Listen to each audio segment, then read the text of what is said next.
This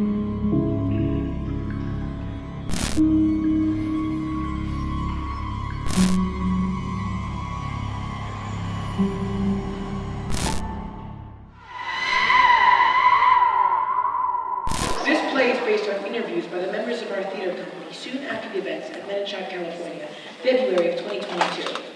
Those interviews were filmed, and tonight's performances are based off of those interviews, as well as on other available primary sources, such as letters, newspaper articles, recordings, and security camera footage.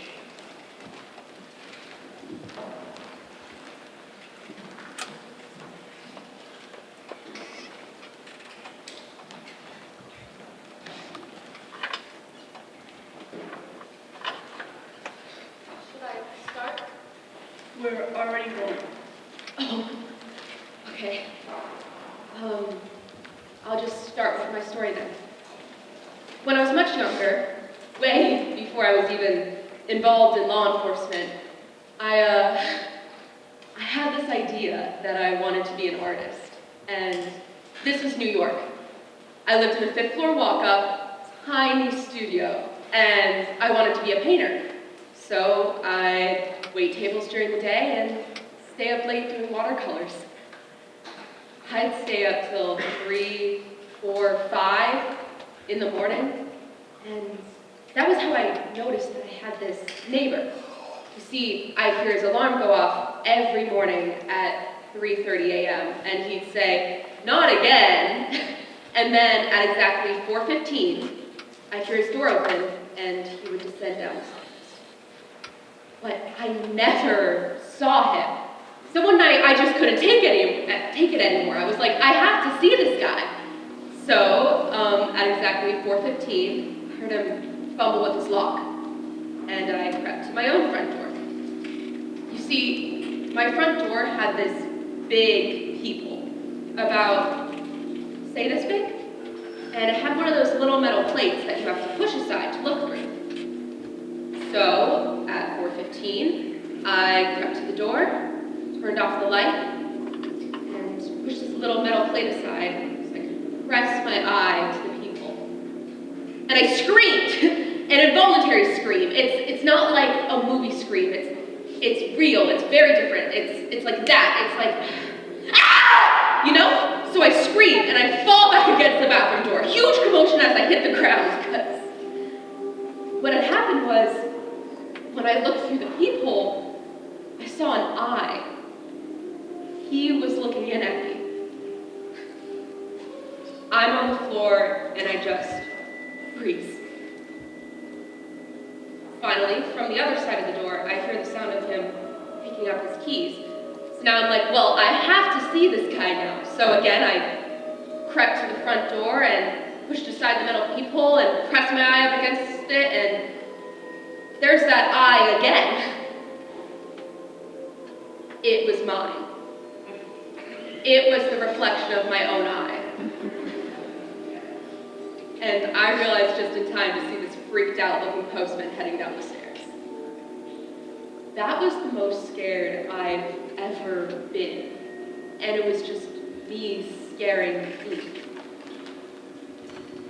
The only other time I heard that scream, what a real scream sounds like, was when I heard 241 people make it all at once that night. I told that story to Ken Ilario, and he said, "You're missing part of the lesson." Yeah, it was mostly about being startled, but what was the first thing you did? You turned off the lights.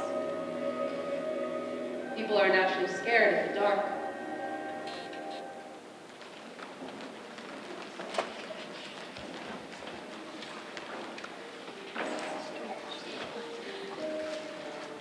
When I was 8, we lived in a house in Dunbar, North Carolina. It was a quarter-mile from Kendall Avenue, the main shopping street. It was a tall house, and from my bedroom... Keep going. It was a tall house, and from my bedroom, on the 4th floor, you could see a billboard. It was an ad for Diet Coke. In the picture, 2 guys and a girl, they were clowning around but exaggerated. They were posing for each other. I loved that billboard. To me, it was a picture of infinity. Models acting like people, acting like models. It was the first time I ever encountered recursion. Something that bends back into itself, refers to itself, so it becomes a loop. My name is Candelario Ortiz, and when the incident at the Oak Box happened, they were trying to understand it from every angle possible. Criminal, biological, psychological, and philosophical. That's why they brought me in. I have this picture. We were on our way to church and everyone looked so nice that I lined us up with a timer and I took one. One with my arms squeezing all three of them. And before I could take the next one, I looked. And it was a miracle shot. It was like the Hail Mary of impromptu photos. So I ordered one, 8 by 10. The frame though, the cardboard like that balances it, that broke, so I had to prop it up against the top of the cabinet. That night, all three kids were headed out to the play, and I saw that it had slid down again, so I had to prop it up against the wall. So, one moment of grace as they walked out that door. I looked at that picture. Menichap isn't the only town outside of Amador County anybody has ever heard of, but everybody's surprised at how beautiful it is. Once you get off of 234, it's all rolling hills and green. Most people's jobs have something to do with parsley farming. A lot of people don't believe it, but we have a lot of parsley farms. Big ones. Not a lot of people move here, but not a lot of people leave. They like it because it's beautiful and safe. My wife had pink eye, so I was gonna go pick up our friend Harlan. And when I get there, he says, "You're just in time, the kitchen sink's a disaster." Now, I'm a plumber, not a contractor, but I said, sure. And after about 5 minutes, I said it's either gonna be the clog or the show. UK blowing off the show? He said, sure, and we can grab a drink afterwards. I said, okay, but we're gonna have to pretend like we went to the show. So I'm brand new at my job. I mean, it's my 4th day ever as a detective. And I really want to do a good job, but I can already tell that I'm not. And it's these stupid little things, being new in a new place gets in your way in ways you don't expect. For instance, why are there 2 conference rooms with the same name? The fax machine. Do you press 9? Do you not press 9? And people are not... Actually, could you edit this out, please? People are not as nice to me as I would be in their situation. And I can't even tell where the paper goes in a stupid fax machine. It was a printer. So for the most part, I'm thinking, how could the situation possibly get any worse? And then the whole incident starts, and things just get worse, and worse, and worse. Me and Mary Riggle were on the ridge below the Oak Box, just talking of the world. Then suddenly we hear this crazy loud sound. It seemed like it came from the Oak Box, and Mary said it must be part of the play. I'm a forensic engineer. If a bridge collapses, or a dam gives way, or people get trapped in a fire, my job is to figure out what went wrong.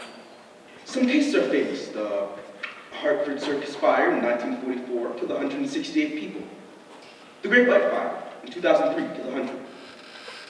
One of the things you pay attention to is what happened with the doors.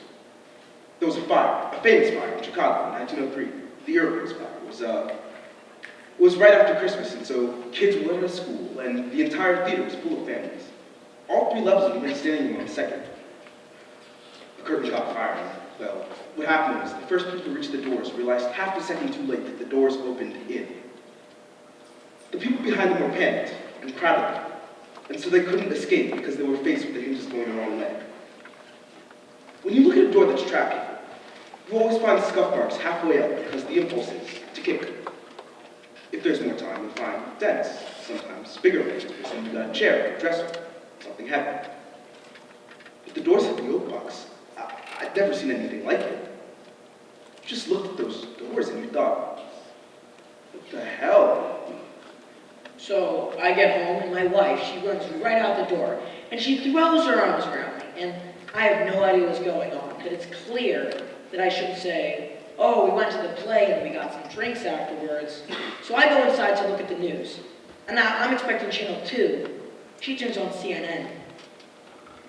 I wasn't surprised they could find me, but I was surprised they got to look. My name is Rickon Knockbaby. I am the assistant professor at the University of Minnesota. I study fear.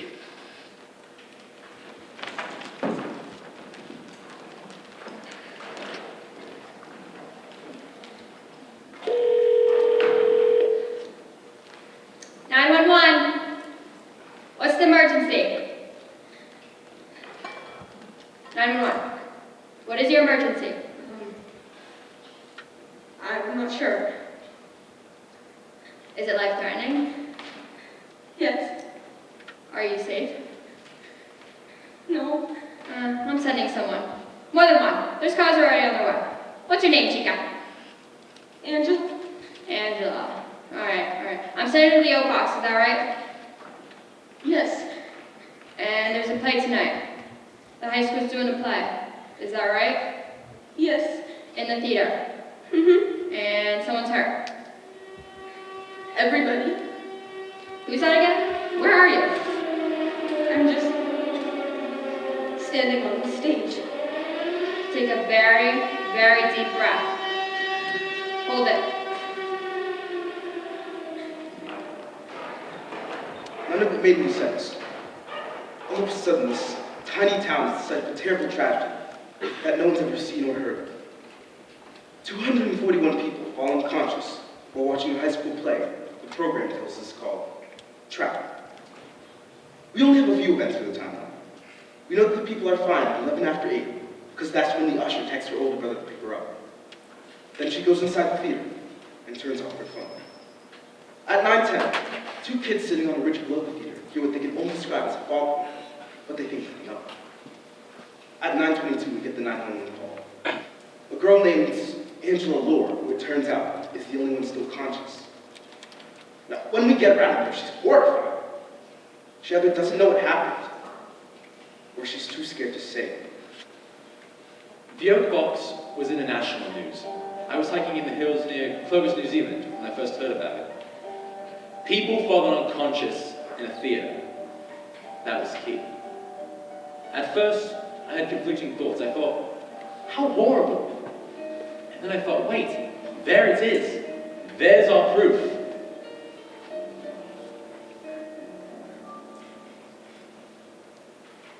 I didn't hear about it until the morning when it was on every single news channel. I got that weird feeling you get where something's going on in the neighborhood and it's on the news. The Oak Box, again? This couldn't be a coincidence. Everyone was like, that was 77 years ago, but I was like, that was 77 years ago. One theater, two tragedies. There had to be a connection. Minichap Herald, March 19, 1946. Bond Measure 2A, funding to build a new theater palace on Semper Bluff, passed with 54% of the vote. According to Mayor Roger Wegman, we intend to use this money to construct a building that will attract visitors to Minichap from all over the country. The search for an architect is set to begin immediately. From architect Brand Hillis, winning bid for the Minichap Theater project.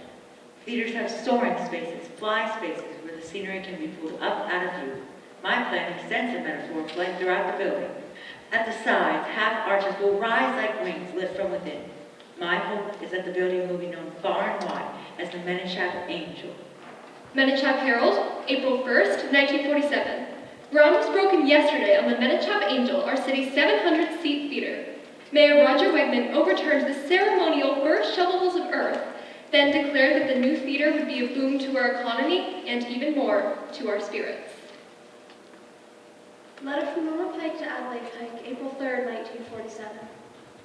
My dear sister, I miss you. I miss you, and there's no one else anywhere in Minichap that I can tell this to. I'm disgusted with myself. I had Jonathan all to myself for 3 hours, and I said nothing. We had dinner at Chauncey's cream room, but it was somber. Jonathan's been so quiet ever since Pat moved to San Francisco. Why do men have so few friends? He didn't talk, and I couldn't think of anything to talk about except the question, and I simply wasn't brave enough to ask it. Minichap Herald, April 4th, 1947. 3 days in, construction halted on the Minichap Civic Theater.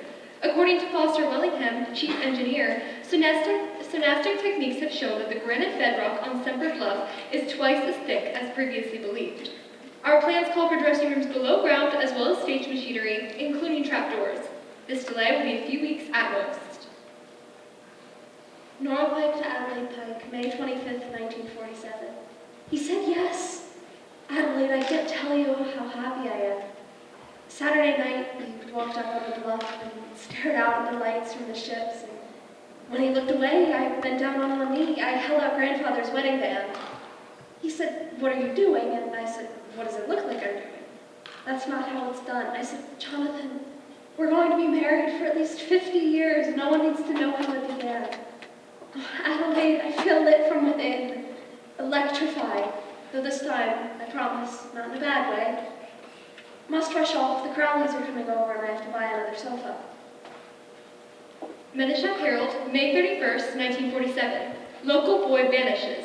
10-year-old Marcus Tumble was reported missing by his parents Tuesday night after he disappeared during a family picnic.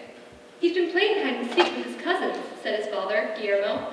Then they went to play on the beach below Semper Bluff and he didn't come back. Marcus is 5 feet, 2 inches tall and was wearing white shorts and a long black sweater. He's missing a front tooth. Letter from Norma Pike to Adelaide Pike, June 2nd, 1947. My apologies for not being clearer on the topic of the Crowleys and the sofa. Last week I was certain Jonathan would rebuff my proposal. It drove me positively frenzied. So the morning before I proposed, I was alone in the house and I banged the south wall of the living room as hard as I could with my shoe. I did it again and again and again until I was calm. The sofa arrived just in time and I was able to blame the movers for the dents in the wall. Minichap Herald, June 5th, 1947. Yesterday, by a vote of 5 to 4, the Board of Supervisors authorized new blueprints for the Civic Theater. According to Supervisor Zed Orenthal, we had no choice given our updated understanding of the geology of the bluff. We've had to abandon the idea of wings. Nora Pike to Adelaide Pike, June 7th, 1947. Dear sister, every moment of every day is the happiest time of my life. The only shadow is that it's so easy to tip Jonathan into silence. He was so quiet after I made a joke about the kilt he was wearing for the Scottish Festival. And then yesterday I said, "Darling, please don't misconstrue this, but I'm glad your business failed. Finally, you're all mine." Los Angeles Times, September 2nd, 1947. For the first time in history, the residents of the placid farming community of Minichap, California are locking their doors. The disappearance of a 10-year-old Marcus Tumble has unsettled this town, an hour and a half north of Santa Barbara. Marcus disappeared while at a family reunion beneath an area called Semper Bluff. In the absence of plausible and natural reasons, residents are looking at each other warily. Marcus's mother, Thea, finds it suspicious that he should go missing on the day of the Scottish Festival. All those men we'd never seen before, walking all over town wearing dresses. The police say there's no evidence, but I don't need evidence. Minichap Herald, September 24th, 1947. Man arrested in Marcus Tumble case. Police on Thursday announced that they've taken into custody a suspect in the case of the missing 10-year-old, Marcus Tumble. The man in custody is 33-year-old Jonathan! September 24th. Adelaide, they've put Jonathan in jail. It's unbelievable. They're saying he had something to do with that boy who went missing. It's ridiculous they won't even say why they suspect him. Letter from Gavin Maine, Esquire, Samson Burnett, Esquire. The trial proceeds well. On the stand, Mrs. Tumble pointed to a scratch on the floor and found in Mr. Mull's furnished room. She had positively identified as the one that belonged to her son. But Mrs. Tumble is not our only ally. Watch the jury as they watch Mrs. Piper. When a fiancé grimaces, she grimaces. When he looks down at us, so does she. She impeaches herself as a character witness. She will be eager to testify on his behalf. We must not appear too eager. Excerpt from the transcript of the trial of the courthouse by the sea, the cross-examination of Jonathan Wallace. So the float ring down over here, you claim to have picked up on the beach, is that correct? Aye. Now, why would you do that? I don't know, I just did. Were you afraid you might drown? Laughter in the courtroom. Objection! Sustained. So, on the afternoon of May 30th, the afternoon that Marcus Tumble disappeared, you claim to have taken a walk, a 4-hour walk, is that correct? Aye. Were you in the habit of taking these walks before? No. Did anyone see you? It was a weekday afternoon. You work at Mumsy Limited, shipping and transaction, as a typist, is that correct? Aye. How long has that been your employment? About 3 weeks. 3 weeks. And yet you felt it appropriate to take a 4-hour walk. I needed to think about the world and my place in the world. So you took this walk, Mr. Mullins, without telling anyone. Is that correct? Well, I wrote a note that I wasn't failing now. And who did you give this note to? I meant to give it to Mr. Clark, my supervisor, but I let her find it in my own pocket. Menichap Herald, November 12th, verdict announced, swift justice. After deliberating for only 5 hours, the Jonathan Wallace jury announced a guilty verdict on the count of kidnapping and guilty as well on the count of murder. There was a commotion in the first row when Wallace's fiancée began to wail so loudly that she had to be forcibly removed from the courtroom. But the murderer was never to spend 1 minute behind bars. In an extraordinary scene, 2 hours later, the boy's father and the armed men rushed the bailiff as they made their way from the courthouse by the sea to the transports. The assailants grabbed Mr. Wallace and pulled him into the ocean, where they held his head under the water until he was still. A witness reported that the incident confirmed Wallace's guilt, as he made not a move to free himself, allowing himself to be held under without a struggle. November 17th, body of child found. On Wednesday, construction workers at the site of the Civic Theater uncovered the body of a child. Authorities have confirmed that Marcus Tumble was found beneath the trapdoor of the long-delayed theater. It's a 1 in a million tragedy, said construction supervisor Clifton Alice. The theater was sealed for safety, but one of the lower windows has come unlatched. He must have climbed in. From there, he appears to have peered into the still shallow trapdoor. When that heavy door fell shut, he wouldn't have stood a chance.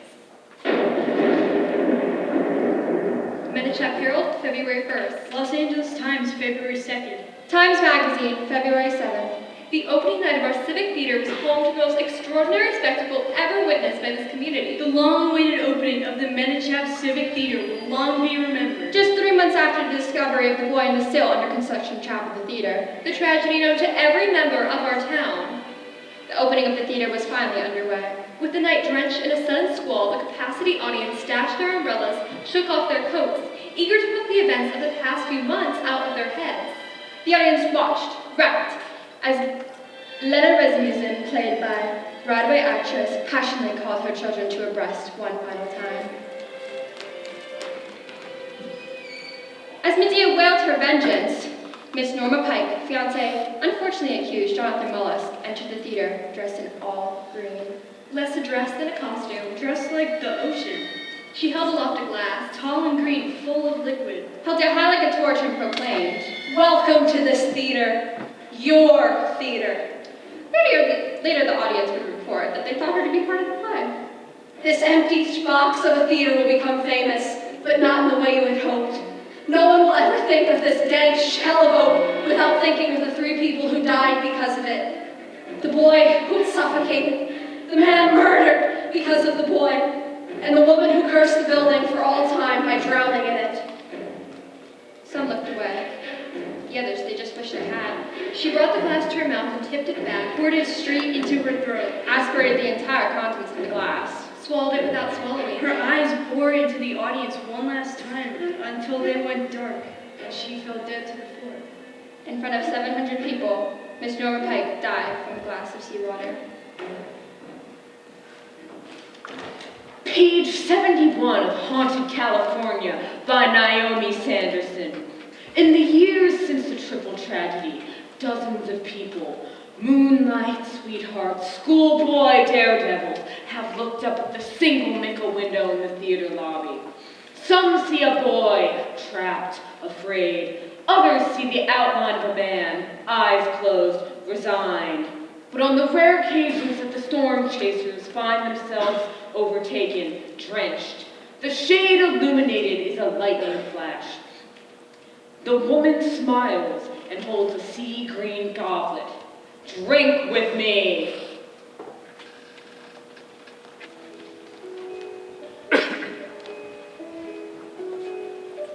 After the oak box, one thing everyone wanted to know was, why Minichap? Why the oak box?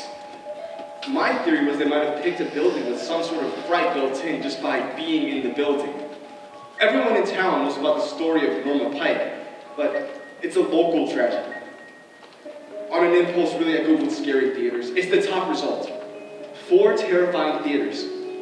Princess Theatre, Melbourne, Australia. Manila Film Center, Pasay City, Philippines. Theatre Royal, Drury Lane, London. And there it is. 4th out of 4. The Oak Box. Minichap, California. I got chills because that's when I realized that's how they found the Oak Box.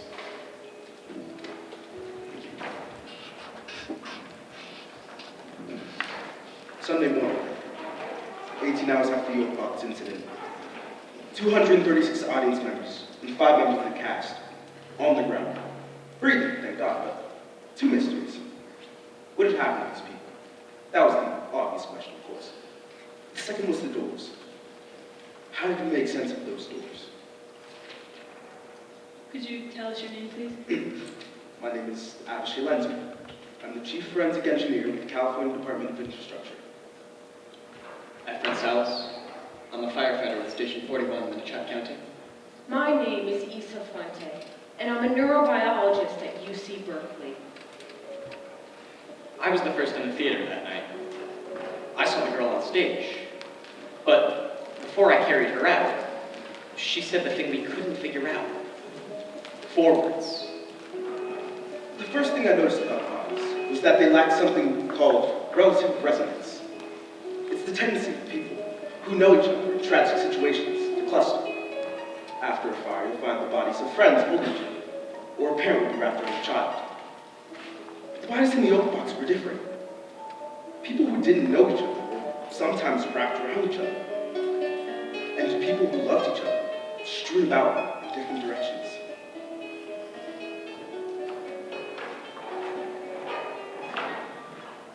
What about this girl?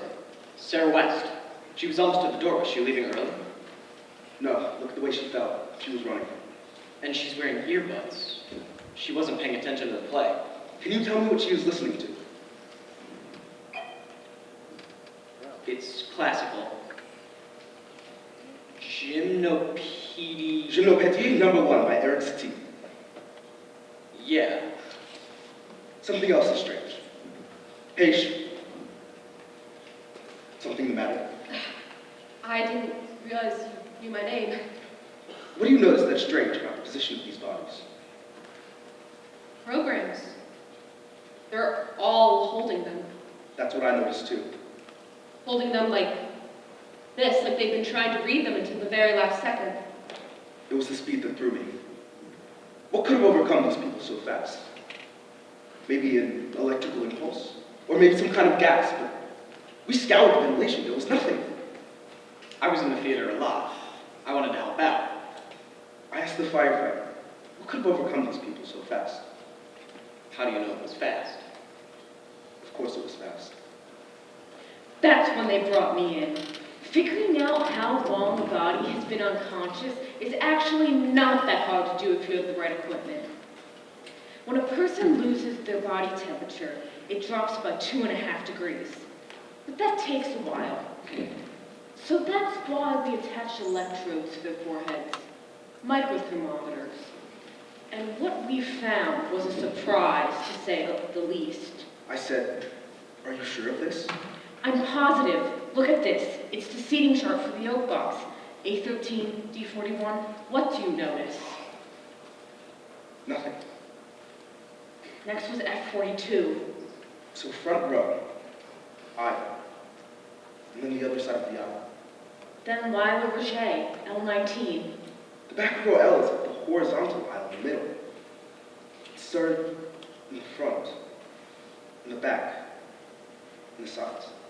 It works that way until the 26th person, Franklin James. I know Frank. Whatever happened to them, it started at the edges and worked its way in, like something cooking. This doesn't seem like a natural phenomenon. This seems like attackers, quite frankly. Agreed. 241 people fall unconscious one by one, like they got snuck up on.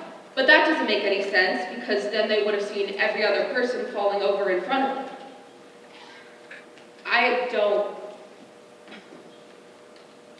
I don't see how humans could do this. Meaning what? I don't know. Can you guys shut up for a second? There. It's like a chirping noise. I don't hear anything. I grew up in Alaska until I was 10, so I have great hearing. Your ears are always covered. There again. I don't know what it is, but I'm telling you, it's the bodies. Which bodies? All of them.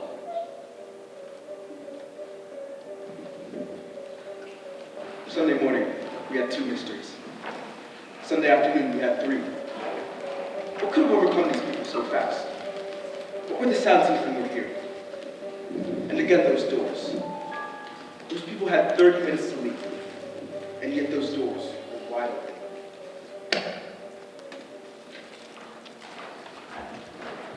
Officials are baffled today by events in a small California town. Story tonight, a mystery.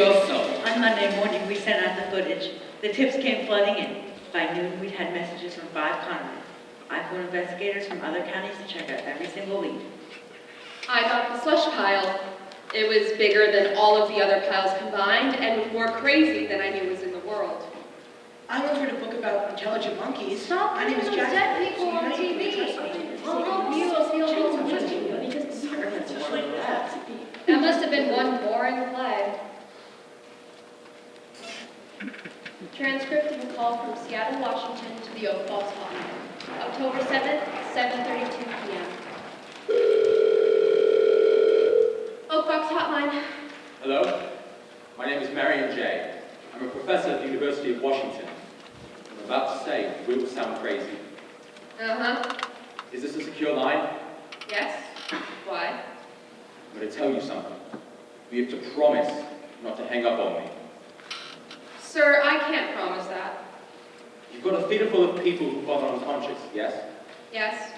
And by now, you've probably figured out that they've been attacked, one by one.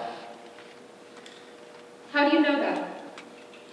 I think you're dealing with something called Theranox. Theranox. What are Theranox? No, start with the not, which is human. Now I am going to hang up, sir. Wait! Are all the victims still alive? Yes. They won't be if you hang up. You have less than a week until their heart starts to stop. Theranox. They're not human, but they look human. Why haven't I heard of it? Who's there? Who's there? Sorry, I thought I heard something. You haven't heard of Theranox because they don't want you to, and because the attacks are rare. Theranox are like locusts. They attack every 16 years. The last attack was in Prospect, Scotland in 2007. There was an attack in Iceland 16 years before that, and then 16, and then 16. This is a swarming behavior. The creatures attack, mate, and then they all die. All but one. A caretaker who watches over the larvae while they grow. And what this means is that all Theranox are 16 years old, except one. All right, I've made notes of your call, and we'll reach back out to you if necessary. Were there an unusually high number of new students at Manitowoc High School this year? Yes. And at least one teacher?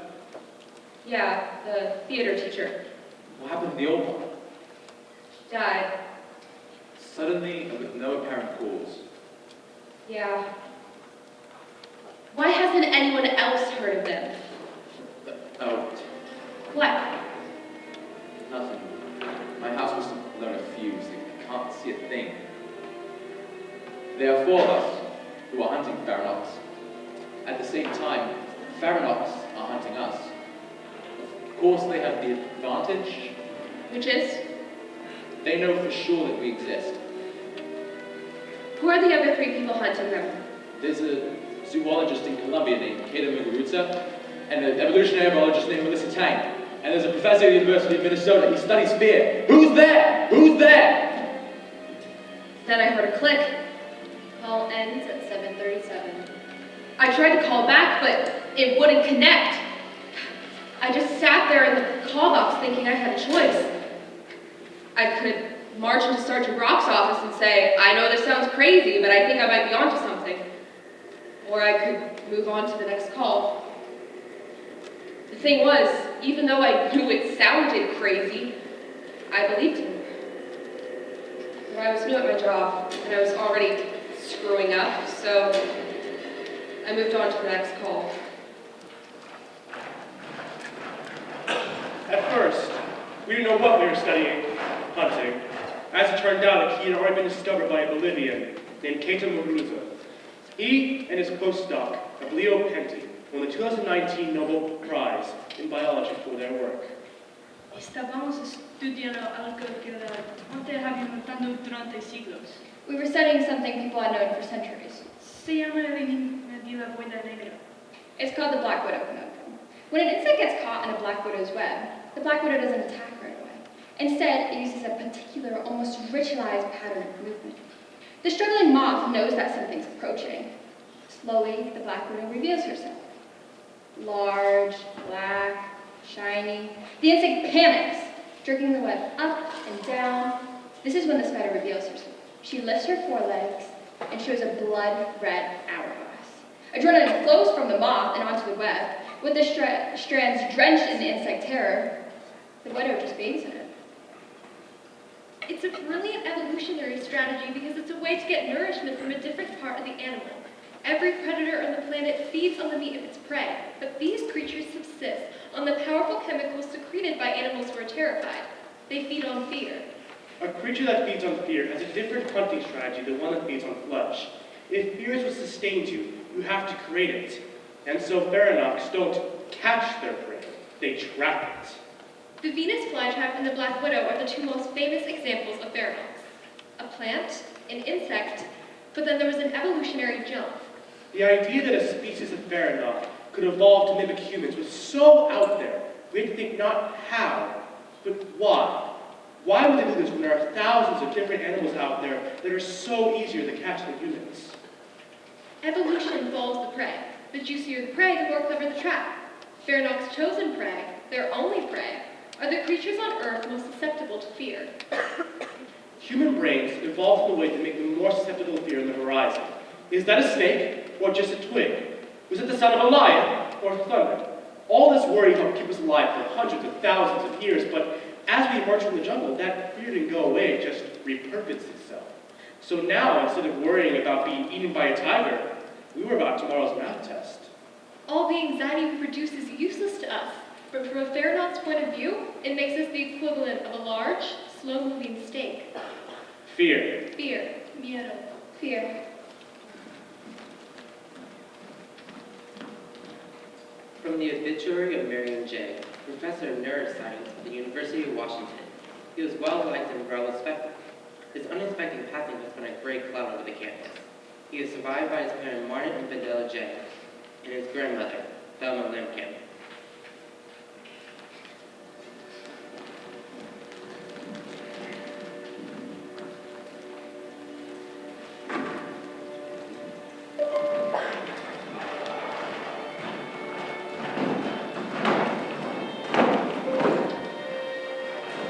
Interview with Kenosha Silverling Johnson, October 5th, 2022. Minichap High School, Upper House Counseling Office. Do you know why we're having this conversation? Because of what happened. Can you be more specific? Because of what happened yesterday. Because of what you told people happened yesterday. Yes. Now, you told that story to a lot of people. You told them all the same thing. Yes. Is this thing something you're sure is true, or is it possible that you maybe made some of it up? It was all true. See, that's why we're here today, because that story of what happened in the woods, that story couldn't have possibly happened. Kenosha came out of the womb perfectly, but when she was 3 weeks old, she had a seizure. We were afraid we'd lose her. You could tell right away that something had changed. I remember Kenosha's first day at Medichap, because she had gone up to the audition board, only that string that holds the pencil, it had broken. So there was no way to put your name on it. And I wanted to audition too, so I went up to her and I said, "Hey, if you want to audition, I've got a pen." And she looked at me and she said, "My name is Kenosha R. Silberling Johnson." So the joke quickly went around. I don't really know who started first. That was the R. The R. The R. The R was to distinguish herself. To distinguish herself from all the other Kenosha Silberling Johnson. The kids at her old school could be so mean. Medichap was supposed to be a fresh start. Thinking back, that was the best one, because it was in your head. Like there was a little bit of distance. Kenosha had all the normal emotions like grief and happiness and nervousness, but they weren't wired right. Like she grimaced to say, "I love you." She spent her whole life studying people's emotions, and she got quite good at showing the right expression, but she was acting. It was like she was doing it phonetically. But there was one thing that she could not manage, and that was to lie. There was too much going on. What do you do with your hands? Do your eyes look up or down? She couldn't calibrate the information. She says she couldn't go to homecoming with me because her uncle's an astronaut. I didn't really want to ask her that. I just felt bad. I'd give her lessons, I'd say. The situation is you're 2 hours late, and I've been trying to reach you. I'm frantic, and I'm angry. Go. She'd go blank. Now you tell me your phone ran out of juice. And she was awful. I'd say, "Kenosha, you've got to master this, or you're going to have the most boring teenage years of anybody on earth." The bench incident really was an accident. You know those lunch tables? They're real long with these long, tables and benches. And Kenosha was sitting all alone. And so I came up on the other side and I asked, "Is anyone sitting here?" And she said, "No." So I grabbed the bench and took it back to our table so we could fit more people. I guess in the long term, it worked in her favor because while she was sitting all alone, Clifton went up to her. Clifton? Oh man, where do I even start? Clifton kind of perfect. I think it's just, he's really nice. Kind. He's so sweet. We don't have any queens or kings or any from royalty.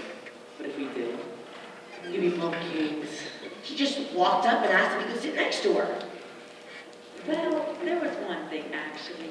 When I first met Kenosha, her phone rang, and she didn't even look to see who it was. She just picked it up and made herself smile, but you could hear it in her voice.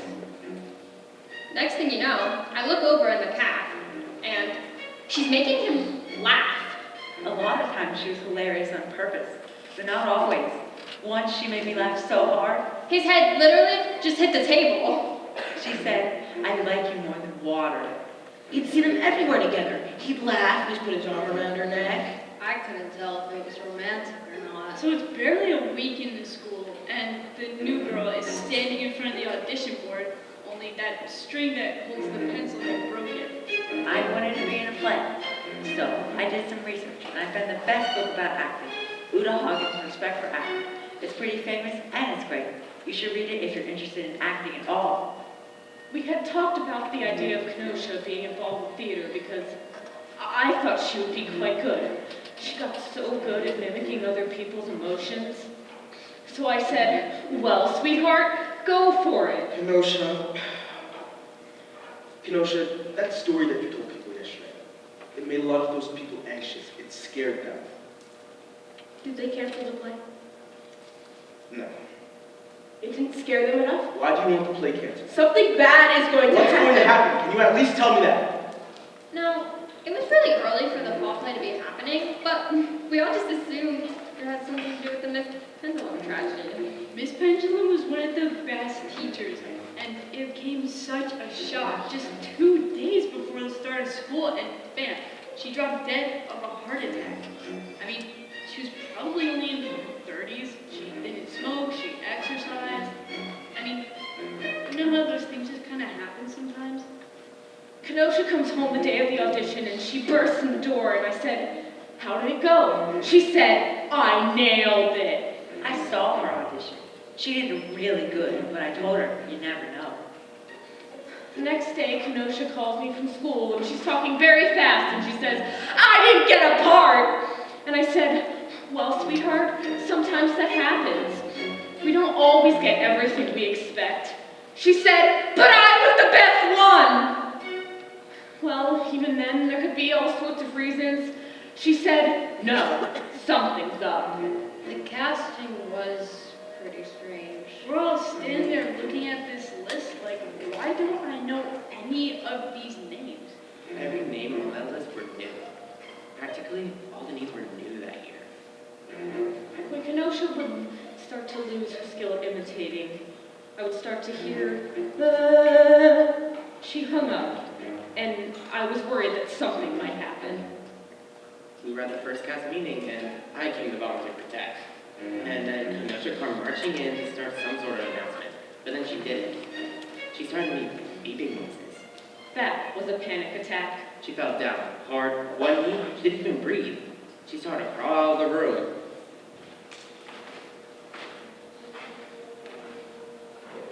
A person who tells a story over and over, it gets a performance aspect to it.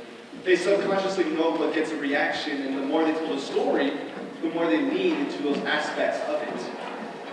The story doesn't get so much memorized as etched. She said, "Can I tell you a story? Please, just listen." She said, "Please, just listen." Please, just listen. I made it out of school the other day, but I hit my left knee. My left knee, right here, so I couldn't move very fast. My mom lets me walk home on the highway as long as I face the traffic.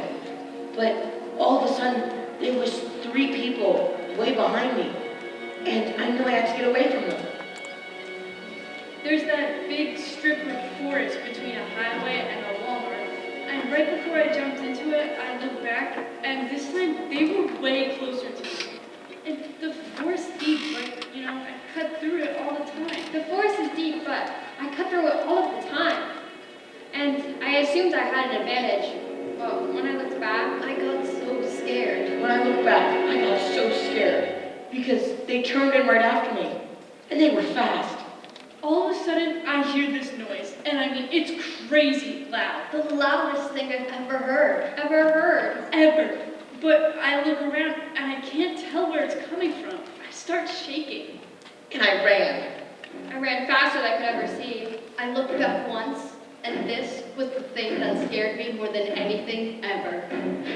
one by one, their eyes lit up.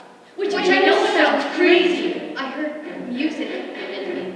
I remembered there was this carnival, a mini carnival for kids in the Walmart parking lot. Just some bumper cars in a tilt-a-whirl. I could hear the 7-year-olds screaming as they came down the dip of the kiddie coaster. And I just knew I had to get to them.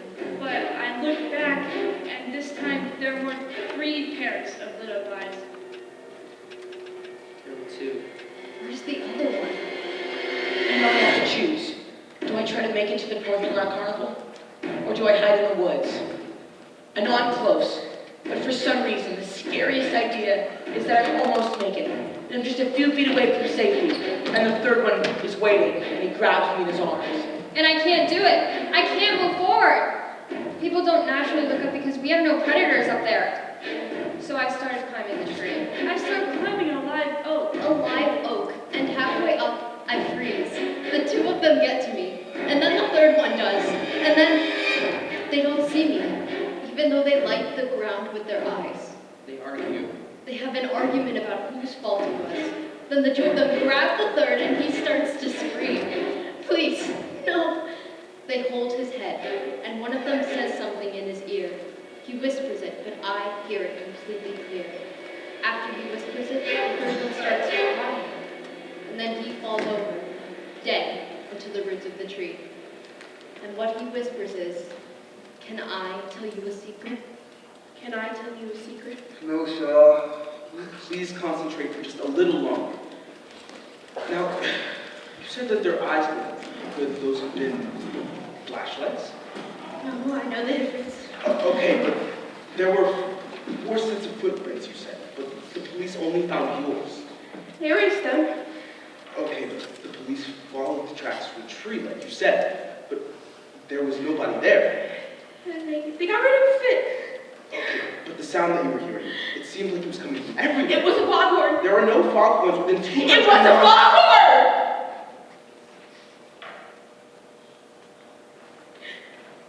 A foghorn is an example of a phenomenon called duotones. Sounds that mean different things in different contexts. A foghorn in the distance is comforting. It tells you you're safe. But if you hear it loud, it's terrifying. You're too close. It's too late. After the story in the woods, Kenosha started to act strange. Like she wouldn't go to the south end where the theater is. Wouldn't go at all, not even to the chem lab. And I said, "Kenosha, you're putting your whole chem grade in jeopardy."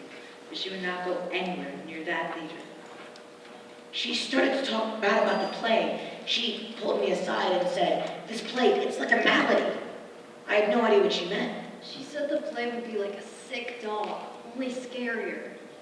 She said it would leave this greenish taste in my mouth. I mean, it was amazing that she had time to go to class. She thought we were a reporter of the school. She pulled me aside and said, "I don't think you should go to the play.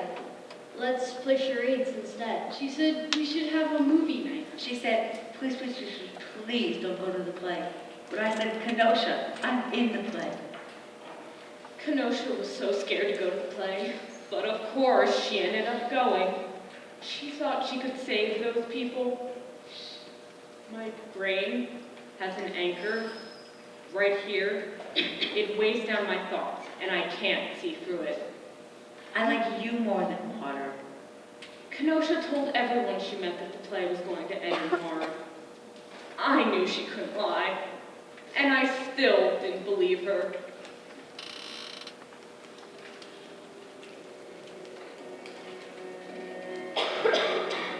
Email from Mary J. DeGuin H. October 4th. 3 days before Mary Jo was found dead in his studies.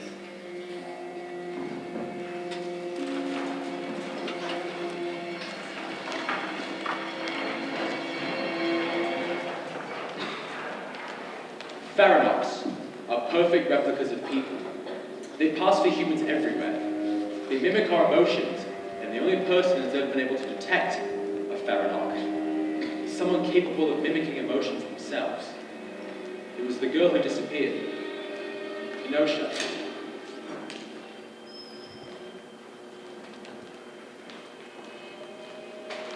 Email from Mary J. DeGuin H. October 5th. 2 days before Mary Jo was found dead. Miss H, please respond to me. When Faranox attack, it is 99.9% fatal, like rabies. Once you've been attacked, you have 2 weeks before your heart starts to stop. But it's going to stop. In the entire history of the time this has been happening, there has only ever been one survivor. I was still working the slush pile. But I knew that there was one person who knew what happened in the theater that night. But if I wanted to talk to her, I needed an angle. So I walked into Sergeant Brock's office without knocking, and I said, "Let me talk to the girl." I said the girl's useless. She said 4 words to that fireman. That doesn't make any sense. She wanted out of there. What if what she said instead was 4 words? 4 words that someone had said to her that night. Let me talk to her. I promise I can get those 4 words. With all those bodies in there, it felt hot and heavy, like a greenhouse. It was 241 bodies, and they all had IV bags hooked up back to here, and, well, that's what you noticed at first. It was actually kind of beautiful, because it was dark in the theater, and those bags glowed. My friend came into my office and he said, "I need to take some time off." And he said, "I'm sorry, but I really need all hands on deck right now." And Efren said, and he got all choked up, he said, "I know these people. I love these people." I wanted to help out, try to see if I could figure out what the noises were those bodies were making. But he said, "Only you can hear those noises." And Efren said, "That's why they need me."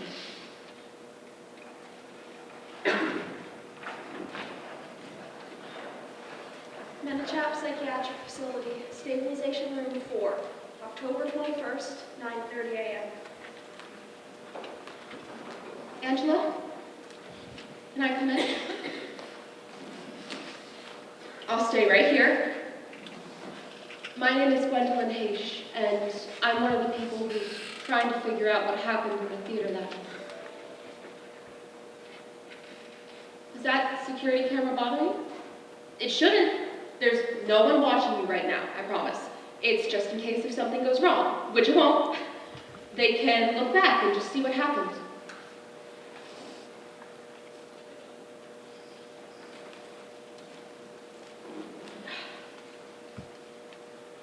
I feel like I know you, Angela. Everyone I've talked to, everyone, when I mention your name, their whole voice just bubbles up. They talk about your soccer and your sense of humor and that CPR class you helped to organize. Right now, a lot of people need your help, Angela. Whatever went wrong at the Oak Box that night, it's still happening. I have a theory about what you said to the fireman that night. You see, he thought you said forwards, but I don't think that makes any sense. I think what you said instead was 4 words. Do you think you could tell me which one of those it was?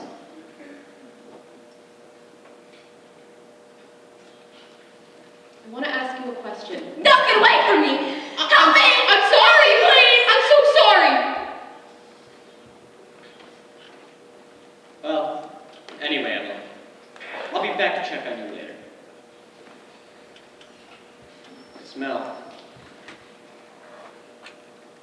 This is Efren Salas. I was in your 8th grade trigonometry class 14 years ago. I'm here to make sure you're safe and comfortable, but that's not all. I know you can hear me, and I think you're making noises, you and everyone else in this theater. If you can make any noise, I'll hear it. I have great hearing. Try it for me. The year I was in your class was the year those midterms got stolen off your desk. Make a noise if you remember that. For me, it's a nice memory, because I was one of 6 kids who had that period free, and instead of making me a suspect, you deputized me. I was new to the school and nervous, and I just never told you what that meant to me, to be trusted like that. It shaped who I wanted to be, and it's part of the reason why I fight fires. So, I wanted to tell you. I did steal those tests. So like you couldn't even kick a football. This guy's just driving me out. Hey! Quiet. But she made the noise. Could you not hear that? Try it again, please. Again, like Delusional. you've got to keep your voice down. They can hear us. You're going crazy. What a bunch of baloney. Angela? Thank you for agreeing to see me again. Answer every question I have. You pause more than a second and I kick you out. It's a book you read in high school. Hamlet? Tell me your life in 15 seconds. Born and raised in Indiana, moved to New York because I wanted to be an artist. That didn't work out, but I met my husband, we moved here, and now my daughter is in 3rd grade. What's 6 times 8? 48. What are you most afraid of? Millipedes. What's the secret? What secret? Tell me the secret, or I'll kick you out. I don't know what you're talking about, honey.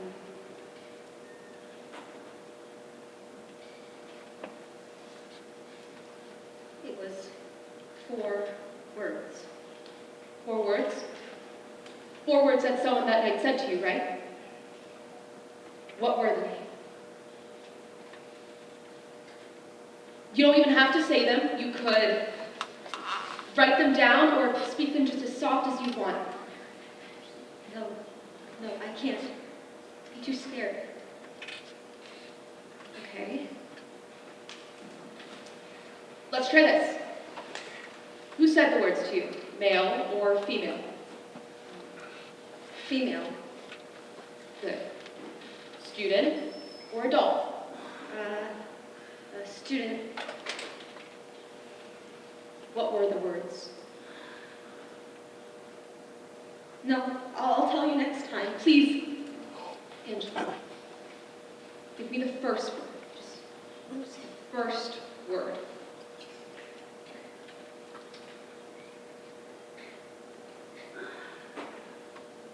The. The? The first word is the? Thank you. There are these scientists in Guangzhou, China, who have this therapy that seems to help in coma patients. It's a machine, and it's so big that, well, they had to put it on a cargo plane, and it's already heading over the Pacific. And there are these people in Cape Town who have these drops that'll go in your eye, and they stimulate brain function. And just know that all over the earth, in all different ways, people are praying for you.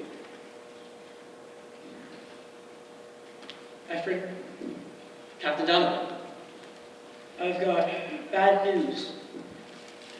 The EEGs came back and there's no sign of brain function in any of the bodies. No function that they can measure. It would register. You're not a scientist. What if whatever happened to them hides the brain waves? It doesn't work like that.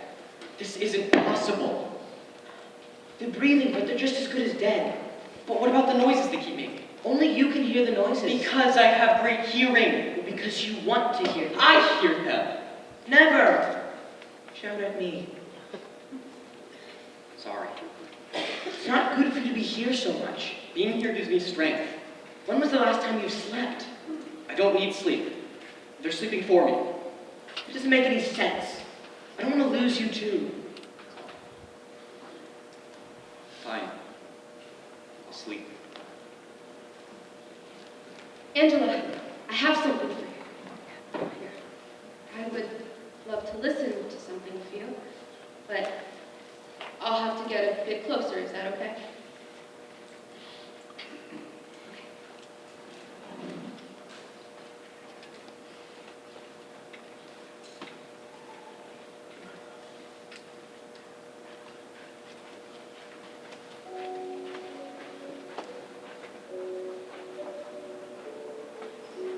Are you all right? Gymnopedie number 1 by Eric Satie. It's known to be calming and soothing. In Europe, parents play it to calm their kids. Beautiful.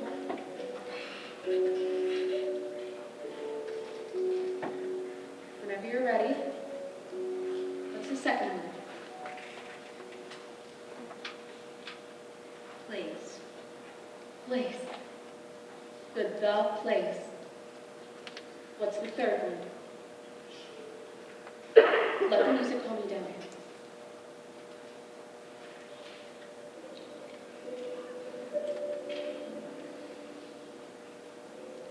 Not. Not. Good job. Place not. And the fourth?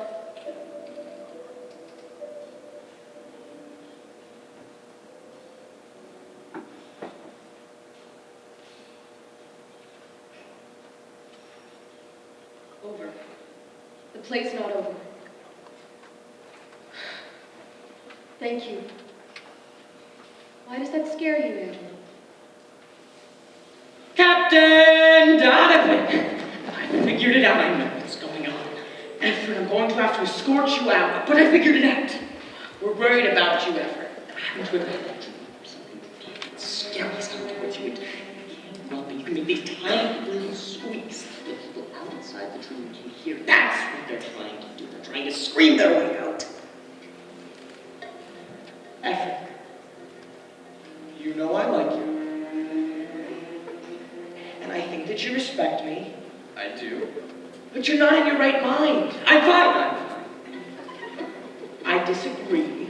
And I'm ordering you to come with me. But they need me here. There's no they there anymore. What about the noises? The decision now is when to take them off life support. No. Yes, Ephraim.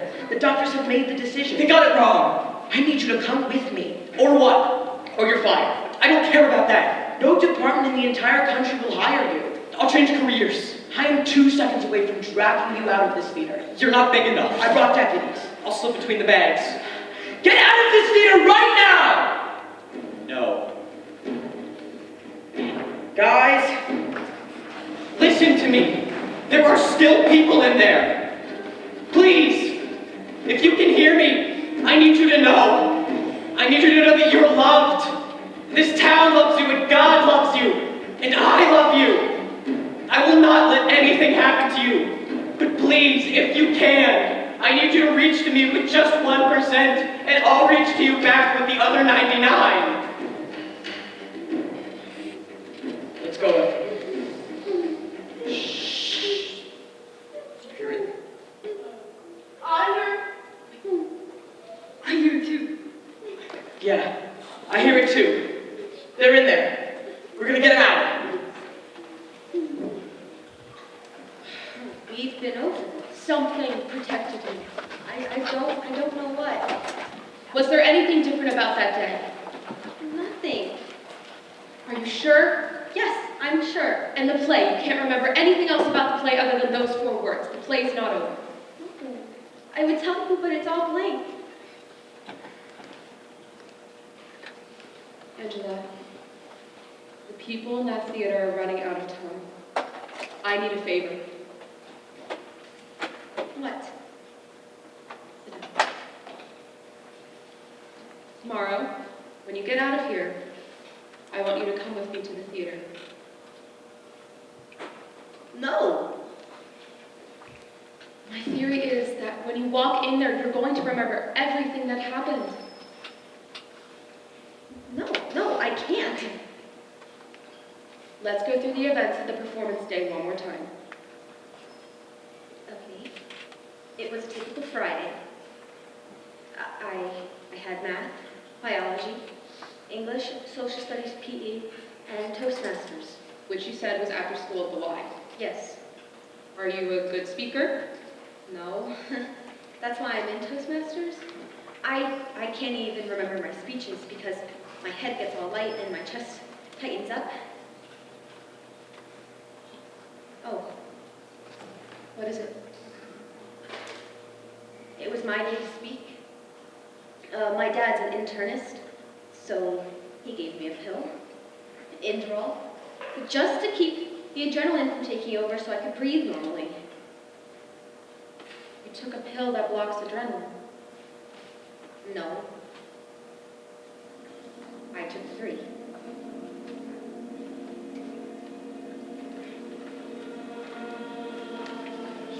Fear isn't rational.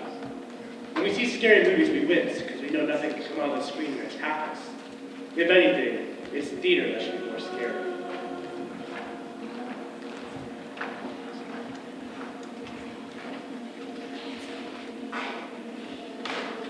Unsent email from Marion J. the afternoon of his death. The attack is so simple. Farrakhan says, "Can I tell you a secret?" And the victim says yes, and that's a mistake. Because they think of all the scary things the secret could be. But Farrakhan whispers something, and a tiny extension of one of the incisors punctures the eardrum and drains all the adrenaline from the victim's body. These things, they frighten me. I study them, but I study them at a distance. They're right at the border between monsters who we pretend scare us and the people who actually do. Theater cameras 1, 3, 4, 5, and 6. Final recording. You can do this, Angela. Who's there? Oh, it's us. Detective Haitian. You remember Angela. You carried her out of here. Yes, hello. Are you all right? No. Being here takes time to get used to. I know almost every face. You can help them, Angela. If you can remember what happened, that could make the difference. Are they still alive? We're giving them water, nutrients, but soon that won't be enough. Could you leave us alone just for a bit? Of course. I'll be in the back. Do you remember where you were sitting, Angela? Right where I am now. Good. All right, let's go through the events leading up to the performance, all right? There were posters all over the school. Do you remember that? Yes. At first they said, don't tell the secret. And then they changed and said, can I tell you a secret? Good. Then the last day, the posters changed one more time. They added the title. Do you remember that? No, You don't know the title of the play. I don't. Now, it might help to get up on stage. No. Just come up here. All right. You made a phone call from up here. Do you remember that? No. What's the last thing you remember, Angela? I was running in the parking lot. I was late because of Toastmasters, but it turns out I didn't actually have to worry because there was some kind of electrical issues that kept everyone in the lobby. Just come here, Angela. I won't let anything happen to you, I promise. See, this is where they found it. All right. I want you to close your eyes and lower your head. And on the count of 3, I want you to raise your head and open your eyes, okay? 1, 2, 3. 911, what's your emergency? 911, what's your emergency?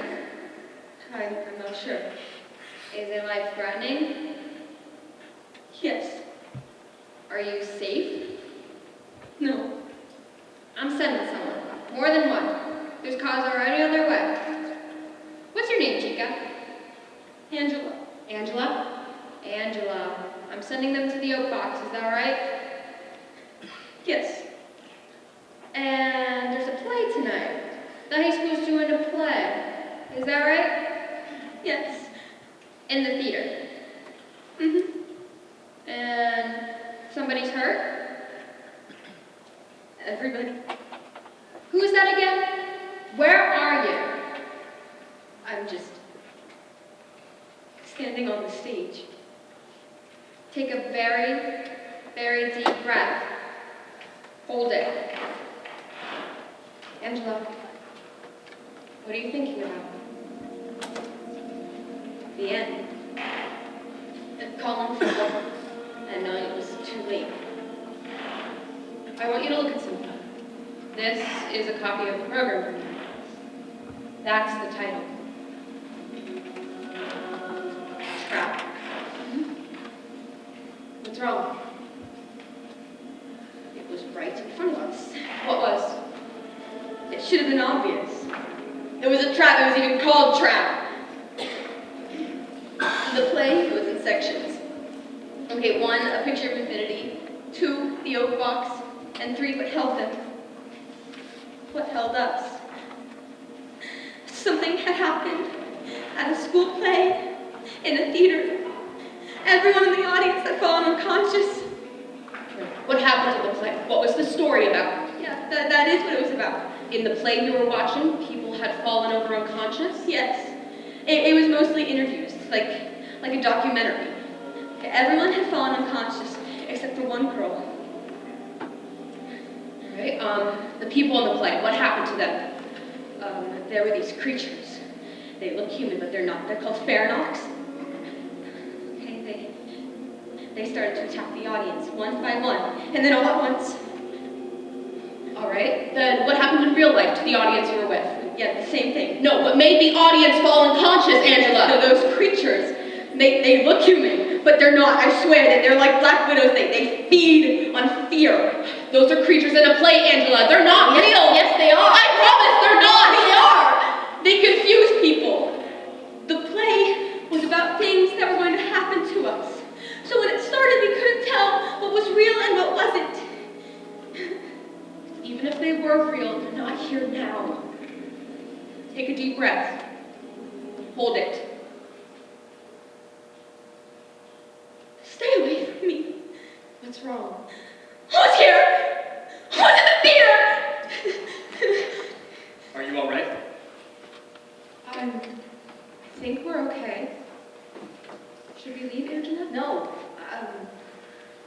No, I just got freaked out. It's fine. It's fine. Do you want me to stay? Yes, please. Just for a little. Tell me more about the creatures, Angela.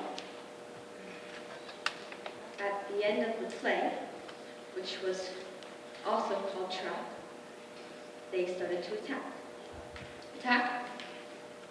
The audience? Yes. How did they do that? They, one girl, she walked down into the audience, and she was narrating what she was doing. She walked up to a boy and asked a question. Can I tell you a secret? When the boy nodded, she leaned down and whispered something.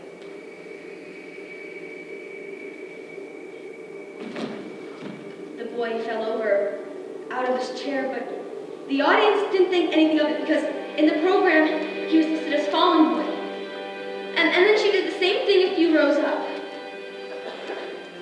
Can I tell you a secret? And the guy nodded. She leaned down and whispered. There was something we couldn't understand at first. If a fair enough attack pin on anxiety, why were these people falling over? They didn't think it was real, so they should be safe. What these people were fearing wasn't death.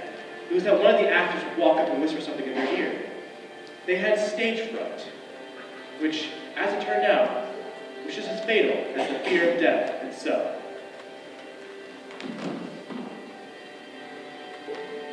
By the time she got to me, I was scared. She whispered, but nothing happened. You'd taken the Inderal. Yeah. How many people had fallen over by then? A lot. What I don't understand is why didn't anyone leave? They thought it was a part of the play. I mean, earlier on, a guy's cell phone went off. And if you looked in the program, he was listed as cell phone guy. Can I tell you a secret? Stop! Stop the plane! My name is Kenosha R. Sibling Johnson. Everybody, listen up! In a calm and orderly manner, leave the theater! You have to leave the theater for your own safety! There's a small child trapped in a car in the parking lot, and you'll have to go make sure it's not your car. Worst liar in the entire world. Please leave. They think you're part of the play. You're the one playing me. Yes. You're not human. What am I then? A Pharaoh. You're human, and you are. Stay away from them.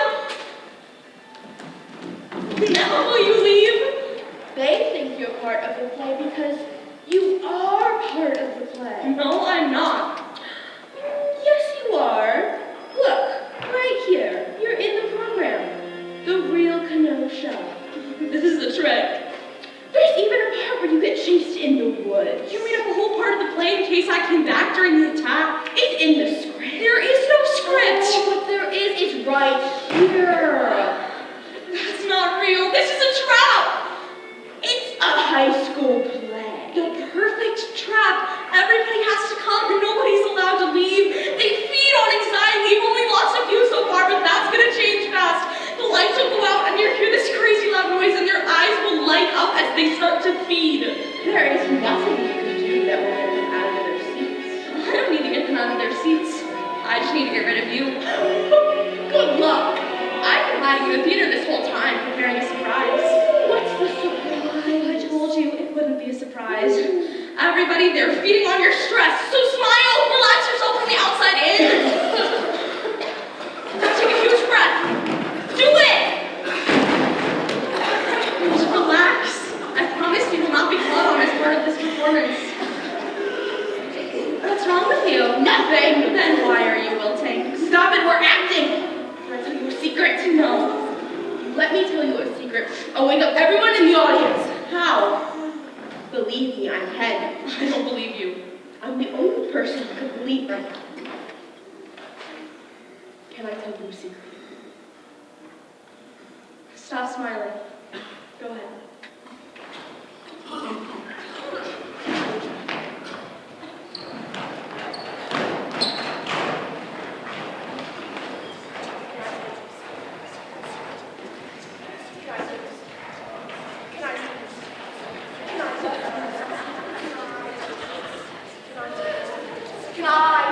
Can I tell you a secret? I took 4 Inderal. Surprise!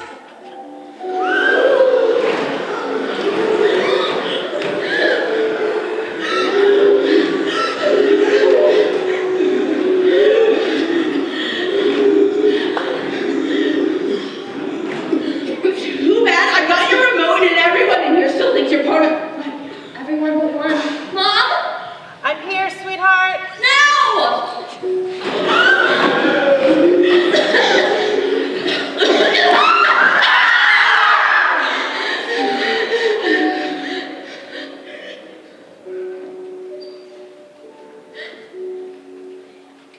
That was the sound I heard that night. The sound of all those people being free. The best scream you can imagine. 25 days after the events of the Oak Box began, they came to an end. My name's Angela Lord, and I survived the Theranon attack. My name's Clifton Barnes. I survived being in the play. Mar Aoki, I'm alive because of Kenosha R. Silverland Johnson. Kenosha saved my life. My family was in the theater that night. Thank you, Kenosha. Thank you. We love you, Kenosha. The people who were unconscious had no memory of the event, but it changed them. I wrote 3 papers. I got a medal. I got a promotion. I got a grade. I got a Kenosha. For a few weeks last year, the town of Manitowoc, California became famous, but the fame went away fast. What had happened seemed impossible, so psychologists wrote off as an example of mass hysteria, people being scared in a place that already scared them. I lived through the events, and even I'm not sure. Did it actually happen, or was it just like that? I and the people. The most scared I've ever been, and it was just me, scaring me.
Thank